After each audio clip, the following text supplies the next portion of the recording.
Your banger alert.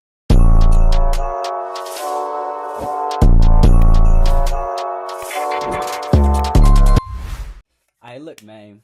I know some of you guys are like true crime fanatics. Hold on. We gotta fix the chain. Alright. Drop a like if that boy look clean. Yeah, boy. Alright, look.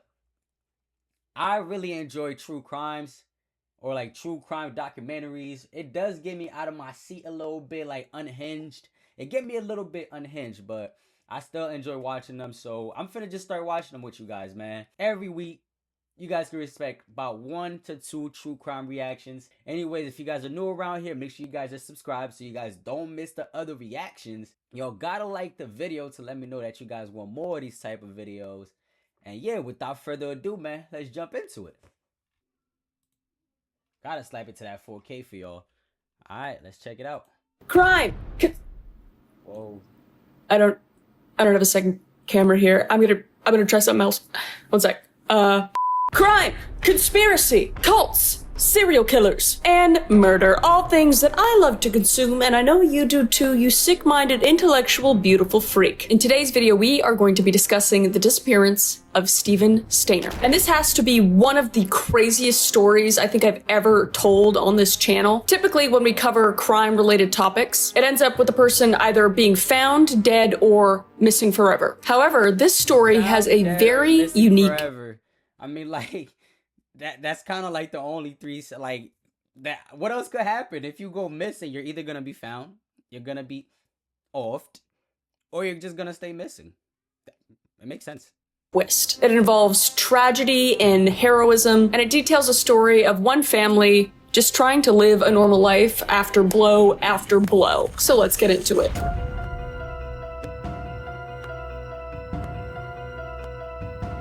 Show us some love, y'all.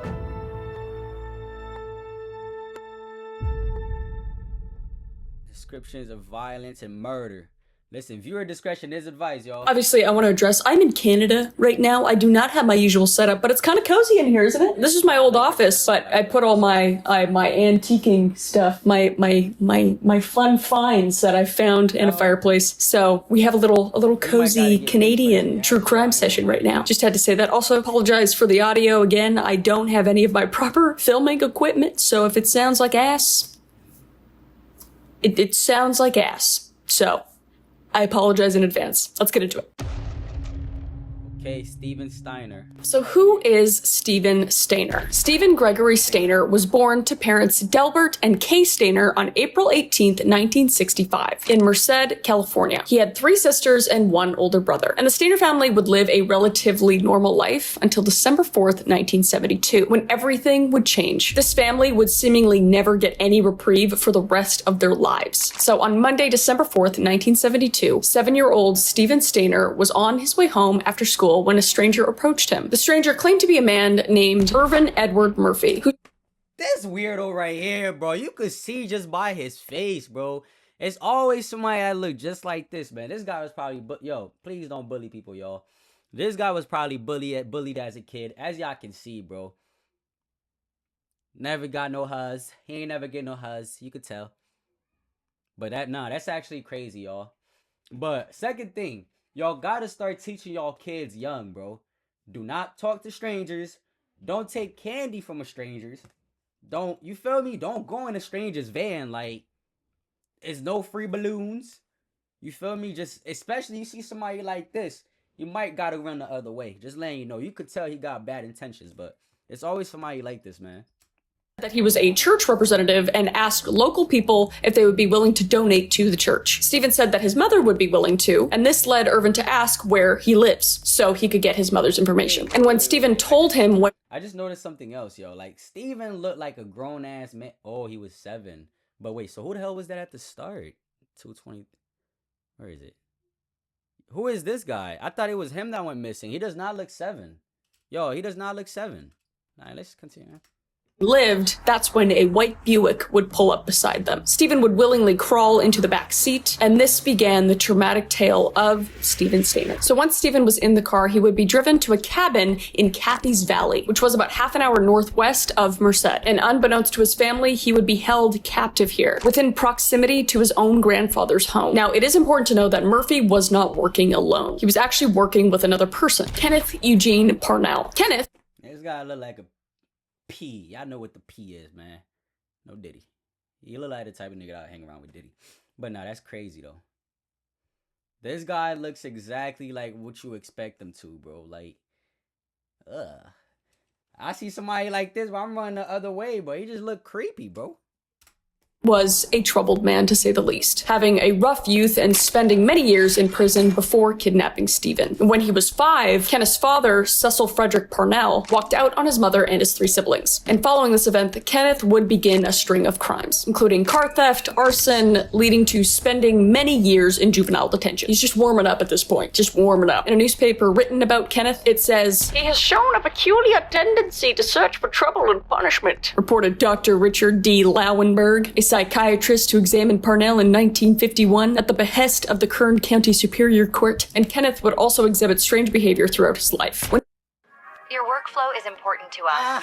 Please wait indefinitely. With Monday.com's intuitive work management platform, you have the... When he was 4-year-old, he would try to remove his own teeth with his fingers, despite them not even being loose. I can't even imagine how hard that would be. I don't even know how you do... Oh, I don't even like to think about that. Like, moving on. And around the age of 8 or 9, he shot himself in the abdomen and jumped off the roof of a barn. This guy is, you feel me?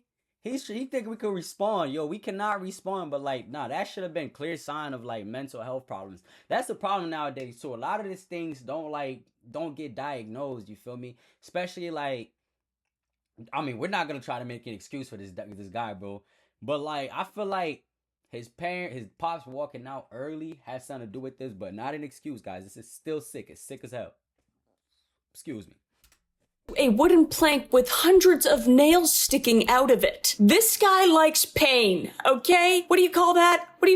I feel like I should know this. I think I looked it up. A masochist. He's a masochist at 9 years old. And in 1951, when he was 20 years old, Kenneth would lure an 8-year-old boy with a retired deputy badge he just had lying around from a thrift store, portraying himself as a police officer, which guys just love to do that. Ted Bundy did it. Who else did it? Oh, yeah. Yo, we gotta watch Ted Bundy. We gotta react to Ted Bundy. Yo, I know the story of Ted Bundy. Let me know if y'all want that Ted Bundy video. Actually, man, if y'all want me to react to the Ted Bundy video, drop it below, bro. Because Ted Bundy is wicked. I don't know. There's a handful of them. He would then severely SA the young boy, and he would get sentenced to 4 years in prison. But then he would escape, and then he would be brought back to serve the rest of his term. So as you can see, Kenneth was very much not well from the beginning. So it is no surprise that he would continue to be a terrible person for the years to come. Irvin had met Kenneth at a resort at Yosemite National Park, where they were co-workers. Kenneth would be a nighttime janitor, perfect job for a psycho kidnapping asshole, and it is unclear what Irvin's job exactly was. However, while working, Kenneth was able to convince Irvin to help him to abduct children so he could, quote, raise him in a religious type deal. What? I keep wanting to look to my left. I keep wanting to look. All right. This is what I kind of wanted to say at the start. You see how like he's like easily... I'm kind of lost right now. I'm not exactly sure what's going on. But the dude with the glasses, right? Not the dude that said that looked like a P. The other dude that just looked like he ain't getting a huzz. I feel like he has real mental health issues and he was easily influenced by the other guy. That's a lot of times that's how these stories go. That one dude that I said was like a P, he's really the real problem, but he was able to like take control of the other guy because they have mental health problems for real. That's my 2 cents. That's what I think happened, but and say, what? But you're not, what? I'm just gonna do that if I want a second angle. From now on. And when friends and family were asked to describe Irvin, they said, quote, those who knew him saw him as a trusting, naive, and simple-minded man. What a great description of somebody. If somebody called me a trusting, naive, simple-minded woman, I'd be offended, to be honest. And Kenneth clearly took advantage of Irvin, giving these qualities. And Kenneth was the one driving that white Buick that... What did I just say, bro? What did I just say?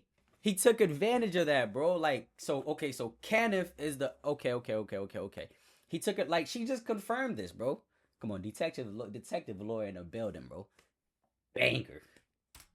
Stephen. And it was also his cabin in Kathy's Valley that Stephen was taken to. So Irvin would be left on the sidewalk when Kenneth and Stephen took off in the Buick. On the very first night that Stephen was captive, he was unfortunately essayed by Kenneth. And roughly 2 weeks later, he would be... Bro, I hope they didn't find like no fucking... Like, no, even... I don't care if he got mental health, bro. Give him the chair, bro. Put the needle in him. Like... A 7-year-old boy? Was he 9? Like, come on, bro. That's just, like, kidnapping is one thing, bro. But, like, assaulting a kid, that's a whole different thing, bro. That's crazy, yo. Regularly by Kenneth. Stephen obviously wanted to go home. He's just a scared little kid at this point, and I hope these guys rot in hell for this. But his captor would tell Stephen that his parents had given him legal custody to be his parent, and that they basically just didn't want him anymore. So I can't even imagine what that would do to a little child, like psychologically. The first night they had said they called my parents and said it was all right that I stayed the night. The second night they said that they had called them again and said that I could stay another night. All right, well, at least we know he made it out, but is that actually him, y'all? I mean, it's from ABC News. It gotta be him, but like, at least we know he made it out. But like, those scars, bro, like the mental part of it, that stays forever, y'all. Then when I went out and came back and said that he went to court and got in possession of me and said that I was his. And eventually, Kenneth would change Stephen's name to Dennis Gregory Parnell. And he would also enroll him into numerous schools while in captivity. Just to... Huh? Where are his parents, bro? There's no pictures going around? Wait. Did he try? Parnell began calling the boy Dennis, and his real birth date when enrolling him over the next several years. Bro, what? So like, somebody like what he was, some of his work required travel and leaving an adult state limit that he could have easily used these apps to flee, but was unaware how to Wait, was he actually able to enroll this kid into school, bro? Normal looking to the rest of society. And Kenneth would move around California for years, and he would hold down various jobs, leaving Stephen at home alone a lot. He also would allow Stephen to drink at a very young age, and also he let Stephen freely leave whenever he really wanted to, but he would always come back. Stephen stated that he could have left at any point, really, but he just didn't know where to get help. And a random woman named Barbara Mathias lived with Stephen and Kenneth for about a year and a half while they were in a Santa Rosa area. And during that time, Barbara claimed that she had no idea what was happening and fully assumed that Kenneth and Stephen were father and son. Allegedly. And what is even more strange is that Stephen would tell interviewers that in 1975, Kenneth would instruct Barbara. I'll be back, y'all. We're gonna get baked for this, cause this is like, I can't sit through this, man. This is crazy. But how do you guys, like, some of y'all need help though. How do you generally just sit down and like watch this and enjoy watching this, bro? Listen, I'm gonna let y'all in a little secret. If your answer is anything but I want to learn from the past so I don't get caught up in this type of situation, you need help. I'm sorry. I used to enjoy watching shit like this, but then like it started giving me nightmares, bro, so I had to stop. Like I had to stop. I used to be walking down the streets at night and making sure nobody following me and shit. I had to stop. This shit really gets you paranoid, but we're starting again, y'all. But give me a second, man. This is crazy. All right. Let's see this. All right, let's continue, y'all. Let's continue, because this is insane. Let's continue this, man. Lure a young boy into their car just outside Santa Rosa Boys Club, but the kidnapping attempt would be unsuccessful. Womp womp. Sounds like it's not a legend anymore, Barbara. But yeah, I find it really hard to believe that Barbara was completely clueless of what was going on between Kenneth and Stephen. Despite Stephen calling Kenneth dad, it should have been obvious by his body language that Stephen was not comfortable with Kenneth ever, and that the two were not related because they didn't look alike either. Plus, who the would be willing to go along with a kidnapping of a child just so nonchalantly, especially if the person was instructed to do so. It's in my opinion that she knew what she was doing and she knew what the was going on. I've been told that you called him Dad. How long before you started calling him Dad? Do you have any idea when that started? That started about a week after my abduction.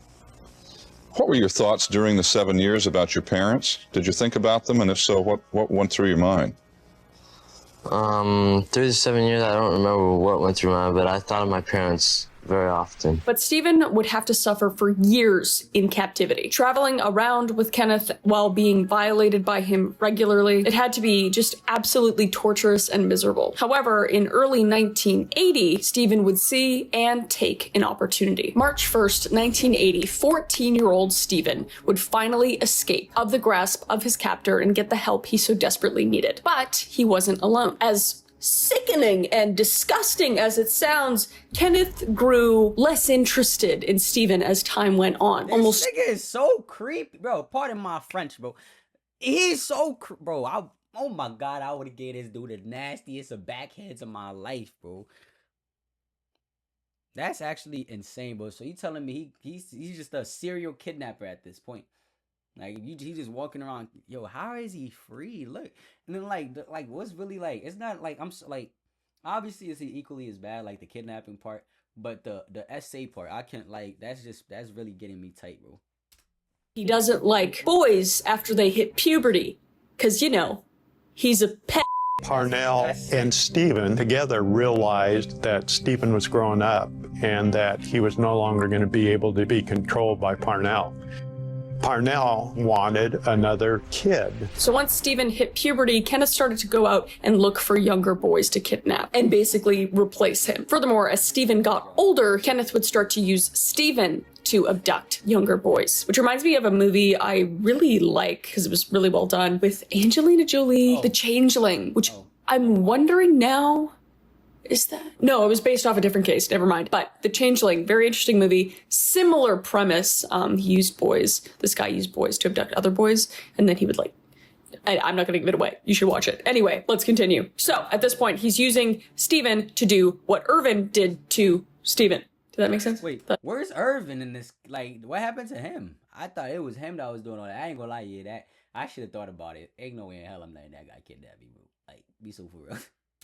That makes sense. But anyway, each time it was unsuccessful because Stephen would basically purposefully sabotage the attempt every single time. Props to Stephen. And this led Kenneth to start resenting Stephen. However, in February 1980, Stephen and a friend, Randall Porman, would kidnap a 5-year-old boy named Timothy White in the city of Ukiah, California. So on the night of March 1st, Kenneth would leave for his job as night security, as he usually did. And this basically meant that Stephen and Timmy were now alone. However, as mentioned previously, this wasn't abnormal at all. It happened all the time. But Stephen would grab Timmy and they would hitchhike into nearby Ukiah, where he would try to find Timmy's house. So after searching for a while, he couldn't, so ended up going to a police station. And when questioned, Stephen would say, quote unquote, "I know my first name is Stephen." And this line would become infamous after he was brought home and the media coverage began to look into the case. "I know my first name is Stephen." And that became the title of a book. It became a television movie, and it made Stephen famous. 7 long years ago, a youngster in California vanished. Everyone thought he was dead at this point. He'd rescued another boy. This is Stephen today. He is holding 5-year-old Timothy White. Who could make this up? Every television network, every magazine cover, every movie executive, there wasn't anyone not interested. So on March 2nd, Parnell would be arrested from his job and be charged with abduction. And luckily, both children would be reunited with their families. And Parnell would, thank God, be convicted of 2 counts of kidnapping. So he was sentenced to 7 years and parole after 5. What? I damn near clicked off this video. Y'all said what? 7 years?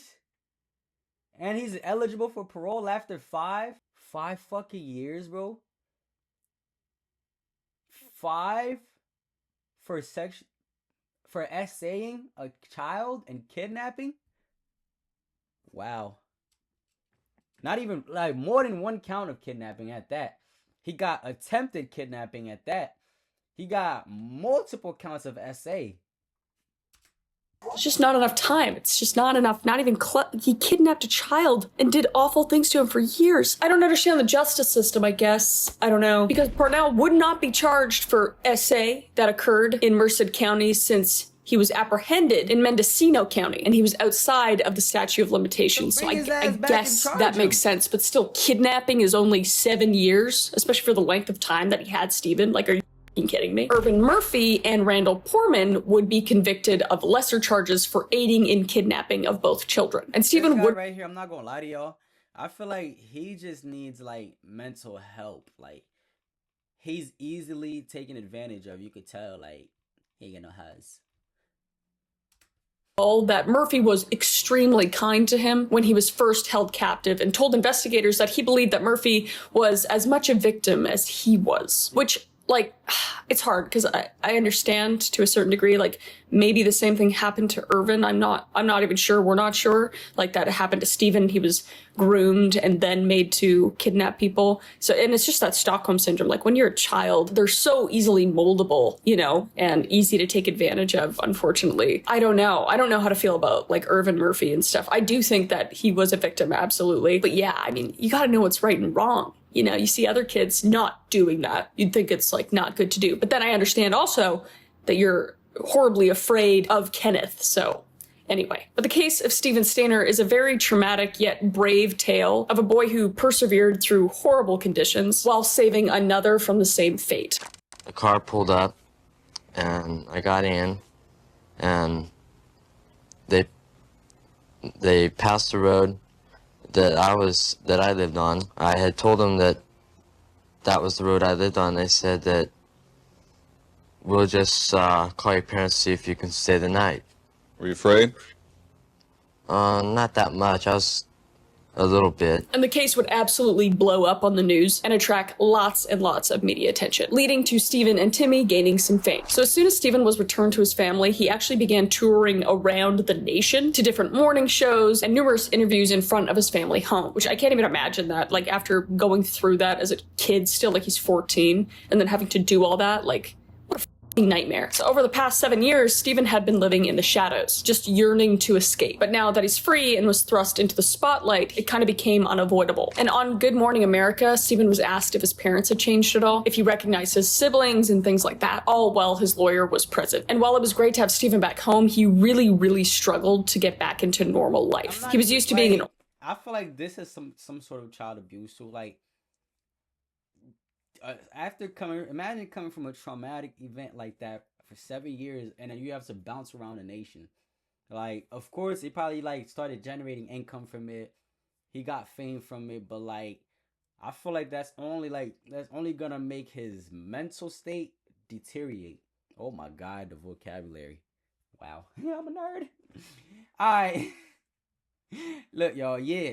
And like he needs time to like get his emotions in check, y'all. You can't do that. And I'm giving the parents a lowercase L on this one. First of all, so having to share a room with his brother, Carrie, and share things with his other siblings was just relatively a new concept for him. People believed that his siblings were happy to see him. However, it was believed that Carrie, his older brother, wasn't too keen on sharing a room with him. But if you look in the background, there's something worth noting, and it's Carrie in his baseball cap, and he's not smiling at all. And when Stephen returned to school, he was absolutely ostracized by his peers. Not only because cameras constantly surrounded him, but the public knew that he had been taken advantage of by an old freak. So his peers would question his sexuality and even infer that he enjoyed it. Like, kids are so cruel, and I know it was like a different time. I mean, kids still do that even now, but oh my God, like I can't even imagine the life that life is insane. Like so much sympathy goes out to him and his family and everything. Like I can't even imagine. This would obviously cause Stephen to drop out of high school and start drinking, leading to a very strained relationship with his father, who would inevitably kick him out of his home. And in an interview with Newsweek, Stephen told reporters that his father would refuse to hug him once he was home and that the cameras were away, which is so sad. You would think that after losing your child for 7 years, you'd show a little bit of compassion. But his father's almost as... I thought it was like happily ever after fairy tales, but this is only getting worse. Yeah. ...a heartless monster as Parnell, in my opinion. Stephen would say in an interview, "I returned almost a grown man, and yet my parents saw me at first as their 7-year-old. After they stopped trying to teach me the fundamentals all over again, it got better. But why doesn't my dad hug me anymore? I guess 7 years changed him too." It's so sad. So Stephen would continue dealing with reporters and cameras for years and years after the trials. But in 1985, he would get married to a 17-year-old named Jody Edmondson, and he would have 2 children, Stephen Jr. and Ashley. His family would live in Merced, California, the place where he was abducted, and he would work at a pizza shop. And on the side, Stephen would work with a child abduction group, basically, to aid in the search for missing children and prevent more from disappearing. So basically, he's a saint. However, on September 16th, 1989, on his way home from work, Stephen's motorcycle would collide with Antonio Larray's car, and it would kill him almost instantly. So once again, the Stainer family would lose their child in another tragic event. Except this time, it was not only his parents who lost a son, it was siblings who lost a brother, a wife who lost a husband, and 2 children who lost a father. And shortly before he died in 1989, a 2-part miniseries would be released with the title "Know My Name is Stephen," and the plot would detail Stephen's entire story, including him getting abducted, to him arriving at the police station with Timmy White, and so on. And following his death, let me know if y'all wanna react to that whole series, y'all. We could do it. We could do it. But I'm not gonna lie, this is kind of like crazy, bro. Like, it just took a turn, bro. Oh my God, yeah, he had it rough, man. He had it rough. Would be written by author Mike Eccles of the exact same name. So all this media would basically immortalize Stephen and his story. However, the city of Merced wanted to honor him even further. So in 2010, the city would reveal a large bronze statue with Stephen standing holding Timmy White's hand, leading him away from the cabin. Stephen's story was heroic and tragic at the same time, and the statue will forever remind passerbys of his struggles and his yearning for a normal life. But most of the attention that Stephen was receiving was leaving the siblings feeling neglected by their parents. I mean, he had been missing for 7 years, so it's not unimaginable that the parents would put all this attention on him when he came back after being abducted. While his other siblings would be able to deal with it, Carrie, on the other hand, would not, and he would grow incredibly spiteful and then gain some of his own media attention in the years to come. And this is where the crazy twist of events comes in. While Stephen's story was abruptly ended by tragedy, Carrie, the lesser-known Stainer brother, was about to write his own, one far darker than anyone else could have ever imagined. He would become the Yosemite Killer. No! Yeah. What? The On a sightseeing trip to Yosemite, Carol's son, her daughter Julie, and their friend Silvina Peloso vanished in February of 1999. Weeks later, Carol and Silvina's bodies were found in their charred rental car down a cliff. We have recovered 2 bodies from the trunk of the vehicle. But where was Julie? The killer sent the FBI this hand-drawn map with a chilling message. We had fun with this one. So when Stephen disappeared at 7 years old, his older brother Carol... Yo, strap in, y'all. What the... who was 11 at the time, was completely distraught. He was the big brother and lightly felt guilty that he couldn't protect his younger brother. And Stephen's kidnapping would haunt Carrie for years and years to come. And when the book, I Know My First Name is Stephen, came out, Eccles would quote Stephen saying, "I remember going out one night after Steve disappeared and wishing on a star that my brother would come back home. I did that almost every clear night from then on until Stephen finally came back home. I never did tell anyone about it, but I remember wishing on a star that my little brother would come back home." Sounds sweet, right? Well, he's a murderer, so less sweet. And this became such a ritual for Carrie that he continued doing that even after Stephen came home. Even though Stephen had come home, he would still go out every single night. He would walk several blocks away. He would pick a star and begin to repeat the wish that Stephen would return home before he would remember that Stephen was home and he was safe. That's like even more mental health problems, y'all. Like, it's a lot of traumatized. It's a lot of, well, how would you say that? It's a lot of trauma. I'm hearing a lot of trauma right now, y'all. But like, what? I thought like he would go out to the stars and like wish for something else. Like, but continuing to wish for the brother is crazy. Like, so he would then thank the star instead. Again, sounds really sweet until you find out he's a murderer. The sad fact about Carrie's childhood after Stephen was rediscovered was basically that he was overshadowed by Stephen and had essentially been left behind. And he was only 11 at the time, so he really still needed guidance, but everything became about Stephen. They would withdraw emotionally from Carrie, and they would just put their sole focus into finding Stephen, and then when Stephen was found, they would put their sole focus into all the media attention that was happening, into how he was doing and everything. And Delbert, the father, would swing between two versions of himself. One that was consumed with slur slide and depression, and one that would solely focus on finding Stephen. So like, I can't imagine being a sibling at that time, just, and watching your parents just basically implode from the inside out and not parenting you because they're so focused on that. Like, I obviously have sympathy there as well, but less because he inevitably became a killer. Anyway, so the children that they did have were neglected in favor of the child that they lost. And Carrie would have unique gifts and talents that his parents wouldn't see because the spotlight was on the missing Stephen. While he attended Merced High School, he would actually be nominated as the most creative student, with many believing that he would actually become a graphic artist and cartoonist when he got older. And he also played baseball, where he was positioned in the outfield, which I was too. Not that I want to have any qualities, you know, similar to a killer or anything, but I just thought that'd be interesting little fact about me. Left field was my position. So, he was catching him. Anyway, but Carrie was a very quiet and reserved individual, potentially feeling like his feelings or opinions weren't valued from his family because they were more focused on the child that they lost. But he was also described as one of the nicest people you could meet and was rarely bothered by anything. Like, he didn't really have... I wonder, like, how come every single time I hear about a killer, bro, they were always described as, like, the nicest person you could ever meet. So watch who around y'all. It might be the nice ones.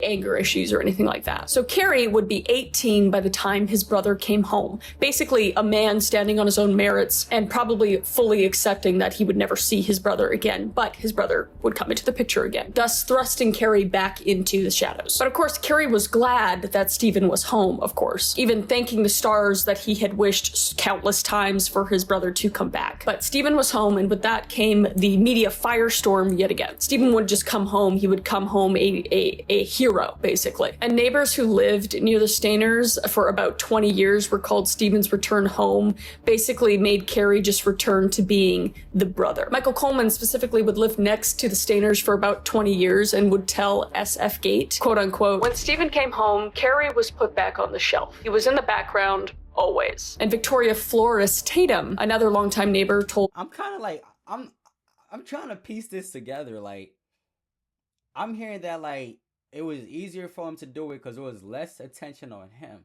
But don't it also make it harder for him to do it because there's a lot of media and it's a lot of attention on the family overall? I get it, they're focused on his older brother, but with, like, you mean to tell me with all that media around, all them cameras, he's able to do something like this? Wicked. How? SF Gate. Carrie was very frustrated at all the publicity Stephen was getting. I think Carrie wants as much attention as Stephen got. And he would. Victoria prophesized that a little bit, I think. Sounded like Rick Grimes when I said that, I think. I think of the dead all the time. Carl, get back in. I'm rewatching The Walking Dead. And Carrie's alienation and internal turmoil were compounded by his brother's untimely death in 1989. Just as Stephen seemed to be finding a sense of normalcy in life, Stephen again would die in a motorcycle accident, and through the death was tragic, but it only furthered to solidify Stephen's, like, hero fame even after he was dead. And this would leave Carrie to just grapple with his own feelings of inadequacy and emotional distance from his family. So the alienation and loss at his home could have been what made Carrie want to move in with his uncle, Jesse Stainer. So in 1990, while Carrie and Jesse were living together, Jesse would be found in his home dead from one gunshot. The murder was investigated, but the killer was never found. I think I might know who it was. And when the murder of Carrie's uncle Jesse was reported in the newspaper, it would be Stephen Stainer's name that was used in the headlines, not Carrie's. Carrie's name would not be mentioned at all in the article. It would say Stephen Stainer's uncle murdered. That'd be that clickbaiting, bruh. And I gotta figure out how I'm gonna make y'all. I'm gonna clickbait y'all just now. Yeah, boy. Yeah, but like, why you not put the man's name up there, bro? Like, he died. Like, y'all could at least. That's what I'm saying. The media, the news, they're all trying to profit, bro. They don't give a about your story. They don't give a about your death, about your problems. They trying to figure out the best way to make this money off of y'all. I'm sorry. Poking the bear media. And Carey, who had found work in multiple trades jobs, such as moving, worked for a long time as a glass cutter, where he'd fix broken windows and install new ones. And at one such job, he'd be working with a longtime friend, Mike sorry, who found him punching plywood until he bled and just kept going. Carey had told Mike that he's basically having a nervous breakdown and that he wanted to drive into work and kill everyone there and then torch the place. Just a big red flag right there, if you ask me. Following this incident, Carey would become a handyman at Cedar Lodge in El Portal. They saying it's like he got a new job, but like, I hope they packed him up and sent him out of there expeditiously. What? Highway 140, heading towards Yosemite National Park. We're getting there. We're getting there. And City Lodge is positioned in an absolutely beautiful area surrounded by mountains, and it's isolated due to the national park's proximity. How convenient. And this was basically a peaceful place for everyone, and Carey could enjoy the beautiful mountains and would often smoke a little pot while sunbathing naked. I don't know why we know that information, but we do. And the tranquility would persist until 1999, when Carol Sund, her daughter Julie, and Julie's friend Silvina Peloso went missing along with Carol's 1999 Pontiac Grand Prix. And the search for these women would be the largest ever mounted in Yosemite at any time, according to, at the time, FBI agent Jeff Riddick handling the case. And after several weeks, all three women's bodies would unfortunately be discovered. Carol's car would be discovered 60 miles away from... Sick. Ladies, y'all gotta be careful out there too, man. It's a lot of crazy out there, man. Y'all gots to be careful, man. Y'all gots to be careful. Lodge having been set on fire. And kids too, bro. Kids, y'all definitely gots to be careful, man. Y'all gotta be careful. With two bodies. Even men, bro. Like, I feel like it's different, man. Like, but it can also happen. Like, don't think, oh yeah, I'm a man, I'm big macho, it can't happen to me. It could definitely happen. It could happen to anybody, y'all. Y'all gotta be safe out there, man. Although most people are genuinely good, I believe that. Yes, it's a lot of evil out there, man. Y'all gotta protect yourself. The trunk. And Julie would be discovered about 40 miles away from the burned out car after investigators received a letter in the mail containing a roughly drawn out map area. Investigators get a break. A letter in the mail with a crude map showing an area about 40 miles from where the burned car was found. Earlier this afternoon, investigators discovered the body of a homicide victim. The body of 15-year-old Julie Sund was identified earlier in the week. And a group of ex-cons would come into the sights of investigators. Michael Roy Larwick and his half-brother Eugene Earl Dykes were the top suspects at the time. Dykes had multiple convictions on gun, drug, and sexual charges, and Larwick, whose childhood home was near the abandoned torched car, allegedly shot the police officer trying to pull him over days after the vehicle was discovered. So they would obviously be taken into custody and questioned about these three women's murders. Larwick denied killing anyone, saying that they had the wrong guy, basically. But it's understandable why federal agents would think that they had the man responsible, given all the connections, basically. Considering that Larwick's criminal history included assault and other SA and attempted manslaughter, and even an arrest where he would be found with a rocket launcher. But Larwick would even off. No, bruh. A bomb-clot rocket launcher? How? How, Sway? What is this? Rondo number 9? Like, bro, submit what? a polygraph test, and he would also offer his DNA to clear his name. He'd be quoted on saying, "I ain't got nothing to do with this. I done a lot of things. I'm no angel, but you've got the wrong guy." He's a piece of shit. I have no sympathy for him, but he didn't do it, clearly. And investigators would naturally have the wrong guy, which would become apparent when Joey Armstrong disappeared in July of 1999, 5 months after the first three killings. 26-year-old Joey Armstrong, a naturalist working at Yosemite, living on the west side of the park. And at her cabin, police would find signs of struggle. Her decapitated body would be found half a mile away with her head just floating in the water nearby. And investigators would find lots of evidence at Joey's crime scene. And Carrie Stainer's car was very distinct. We'll show a picture of it here. Very non-incognito, And it had been seen at the area during the times of the murder. So he was initially brought in as a witness to see if he had seen anything suspicious. And he had been found at a nudist colony after another person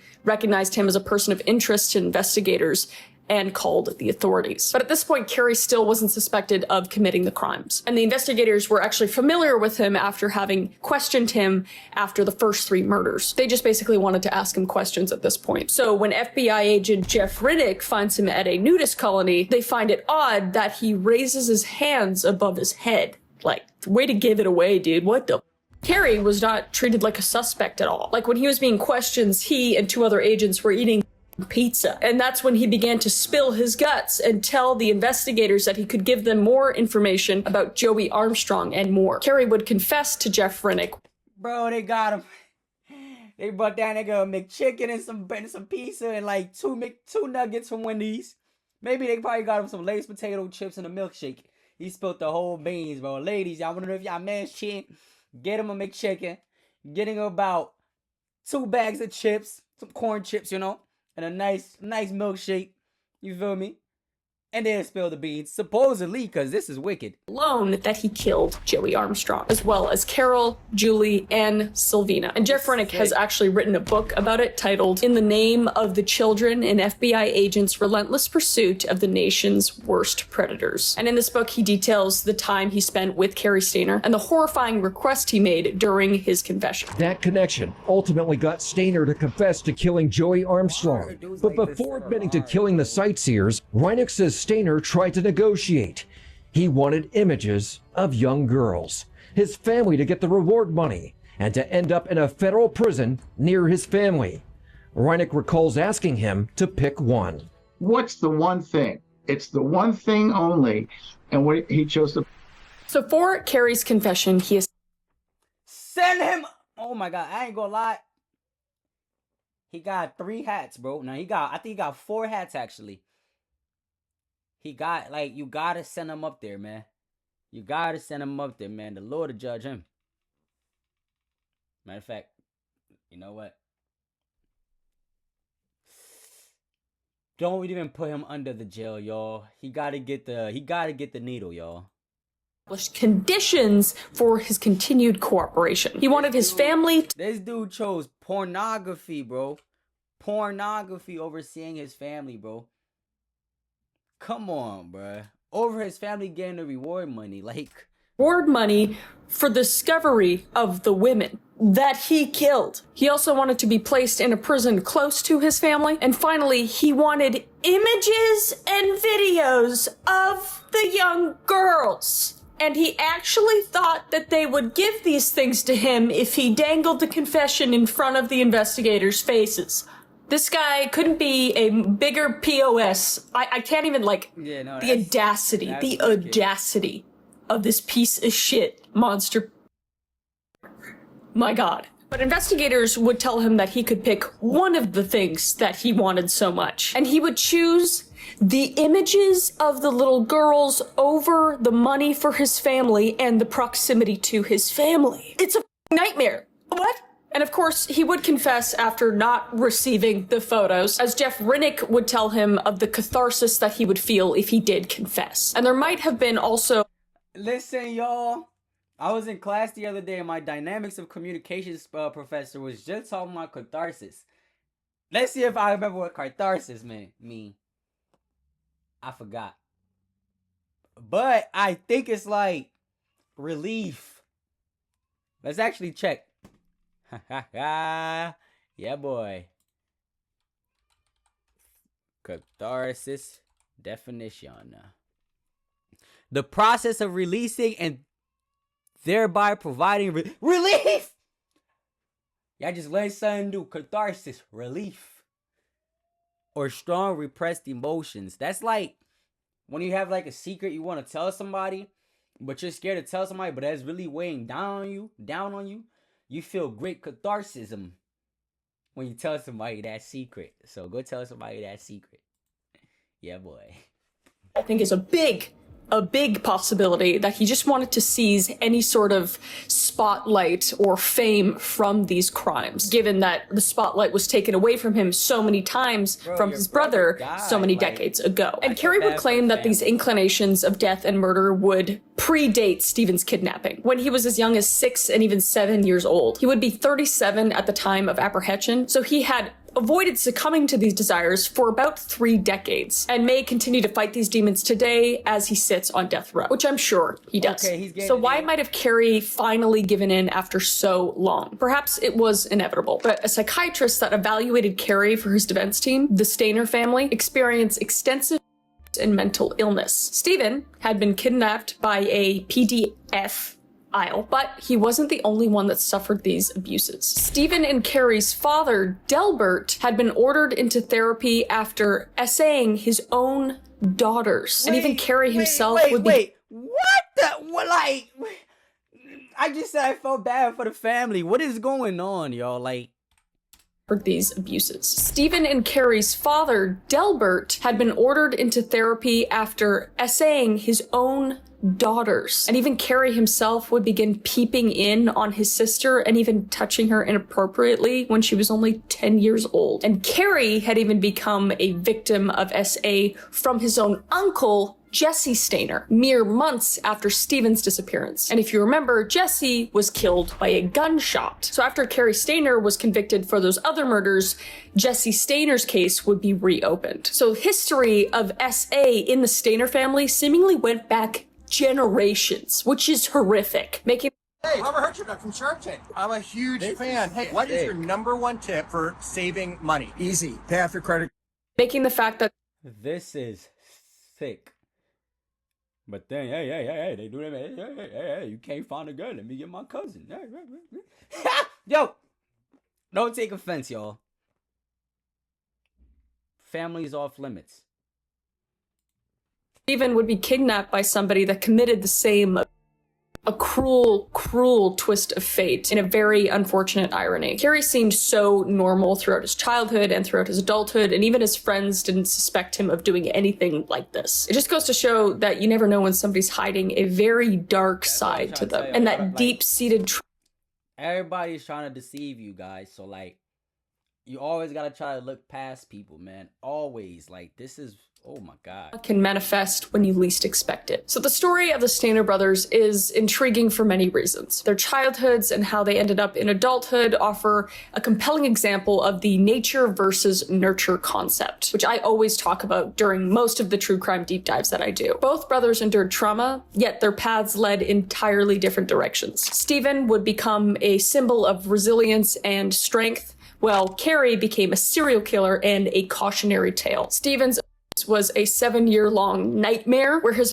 could be nightly at the hands of his captor, and when he emerged from captivity, he was a hero for his rescue of a young boy, and he was able to function well enough to find a wife and even start a family. And Carrie faced trauma that had similarities, yet some differences to Stephen's. He was allegedly by his uncle, someone he should have felt safe and protected by. And grappling with this just compounded the emotional vacuum left by his brother and his parents' neglect. It left him isolated in his own way, just as Stephen was. But unlike Stephen, Carrie never really received any sort of public attention or support that may have helped him process these feelings of neglect and rage. Perhaps Carrie's life could have had a different outcome if he was treated like an equal and was supported by his siblings and his parents. That said, if his statements of his very dark inclinations predated the abduction of Stephen and his are factual, then perhaps it was inevitable. And one could speculate that Stephen was somehow motivated by the spotlight that he had gained, that to make an effort more towards having a normal life, basically, versus Carrie, the one in the shadows,